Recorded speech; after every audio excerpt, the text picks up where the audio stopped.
Bismillahirrahmanirrahim. Dear students, you are watching educational channel KMCH. I am Khalid Mahmood from KMCH Physics Academy. Our subject is Physics of class ninth.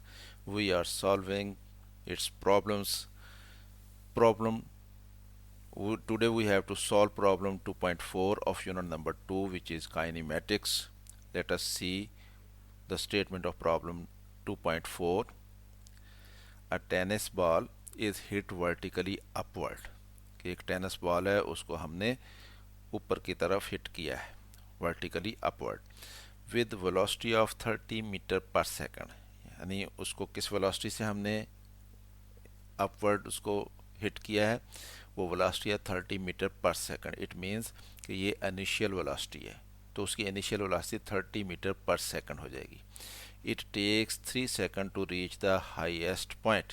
तो ये highest point पे पहुंच जाता है 3 second में। तो highest point पे पहुंच के क्या होगा, वो रुक जाएगा, क्योंकि एक्सलेरेशन ड्यू टू ग्रेविटी जो है वो जब बॉडी अपवर्ड जा रही हो तो उसके अगेंस्ट डाउनवर्ड होता है, तो उसकी वेलोसिटी कम हो रही होती है और मैक्सिमम हाइट पे जाके उसकी वेलोसिटी ज़ीरो हो जाती है। तो इसका मतलब ये हुआ कि उसकी मैक्सिमम हाइट पे जब वो पहुंचेगा तो उसकी फाइनल वेलोसिटी जो है ज़ीरो हो चुकी होगी।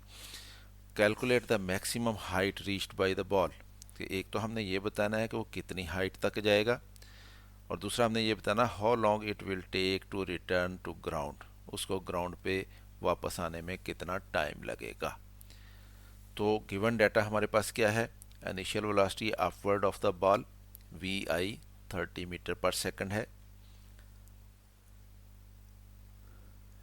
Acceleration due to gravity G is equal to -10 metre पर सेकंड स्क्वायर है, क्योंकि अपवर्ड मोशन है। जब कोई बॉडी वर्टिकली अपवर्ड जा रही हो तो एक्सेलरेशन जो है वो नेगेटिव होता है ड्यू टू ग्रेविटी जो होता है, और जब कोई बॉडी डाउनवर्ड आ रही हो तो उस वक्त एक्सेलरेशन ड्यू टू ग्रेविटी जी जो है वो पॉजिटिव होता है, और वैल्यू उसकी 10 मीटर पर सेकंड स्क्वायर ही होती है।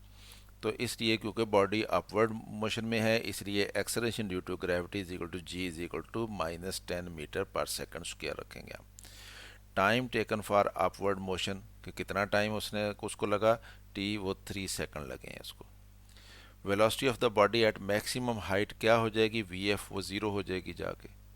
और हमने मालूम क्या करना है, maximum height of the ball वो क्या होगा, जो डिस्टेंस ट्रेवल करेगा बॉल 3 सेकंड में अपवर्ड डायरेक्शन में, तो वही उसकी हाइट होगी। तो S is equal to H is equal to हमने मालूम करना है, यानी हाइट उसकी मालूम करनी है, या यूँ समझ लें कि उसका वर्टिकल डिस्टेंस जो उसने कवर किया वो मालूम करना है, तो वही उसकी हाइट बनेगी। तो इसलिए S is equal to H ये हमने मालूम करना है। To find maximum height using third equation of motion for bodies moving under gravity.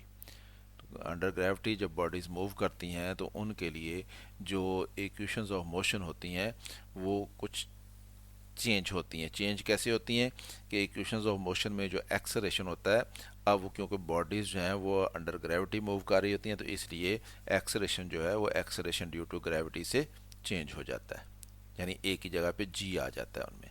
तो हमारे पास थर्ड इक्वेशन क्या है, वो इक्वेशन होती है 2as is equal to V F square minus V I square. तो जब हम उसको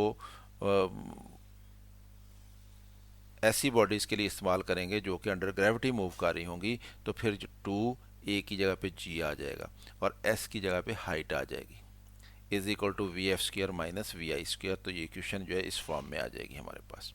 अब इसमें हमने वैल्यूज़ पुट करनी है, g की वैल्यू हमें मालूम है, h हमने मालूम करना है, वी एफ हमें मालूम है, फाइनल वेलोसिटी उसकी ज़ीरो हो जानी है, इनिशियल वेलोसिटी हमें दी गई है। तो ये वैल्यूज़ पुट करते हैं तो इसमें से हाइट निकालते हैं। 2gh is equal to V F square minus V I square, 2 into G की वैल्यू -10 मीटर पर second square into H is equal to V F zero है उसका square minus V I 30 metre पर second है उसका square. तो ये 2 10 से मल्टीप्लाई होकर 20 बन जाएगा, -20 मीटर पर second square into H is equal to ये ज़ीरो हो जाएगा, और ये हमारे पास 30 का स्क्र जो है वो 900 बन जाएगा। तो ये 900 आ जाएगा, नेगेटिव साइन ऐसे ही आ जाना है, मीटर का स्क्वायर हो जाना है, और सेकंड पर और पर सेकंड जो है उसने पर सेकंड स्क्वायर हो जाना, क्योंकि ये भी 2 इसके साथ मल्टीप्लाई हो जाएगा, तो एस की पावर -2 बन जाना है। अब हमने एच मालूम करना है, तो -20 मीटर पर सेकंड स्क्वायर को हम दूसरी तरफ ले जाएंगे तो ये जाके डिवाइड करेगा इस टर्म को, तो एच इज़ इक्वल टू आ जाएगा -900 मीटर स्क्वायर पर सेकंड स्क्वायर ओवर -20 मीटर पर सेकंड स्क्वायर। तो ये माइनस साइन से कट जाएगा, एक ज़ीरो इस ज़ीरो से कट जाएगा, 90/2 रह जाएगा, 2 से 90 को डिवाइड करें तो 45 आ जाएगा। मीटर ऊपर जाके यहाँ पे एक पावर माइनस हो जाएगी तो मीटर रह जाएगा, और एस की पावर -2 और एस की पावर -2 ये कैंसिल हो जाएंगे, तो इसलिए H is equal to 45 metre आ गया हमारे पास। तो ये एक वैल्यू तो हमने मालूम कर ली, वो कितनी हाइट तक जाएगा, वो 45 मीटर तक जाएगा। As the acceleration under gravity is uniform, acceleration under gravity uniform होता है, so the time to reach at maximum height will be equal to the time to reach ground from the maximum height. तो जितना time उसको ground से maximum height तक जाने में लगेगा, मैक्सिमम हाइट से उतना ही टाइम उसको ग्राउंड पे आने में लगेगा।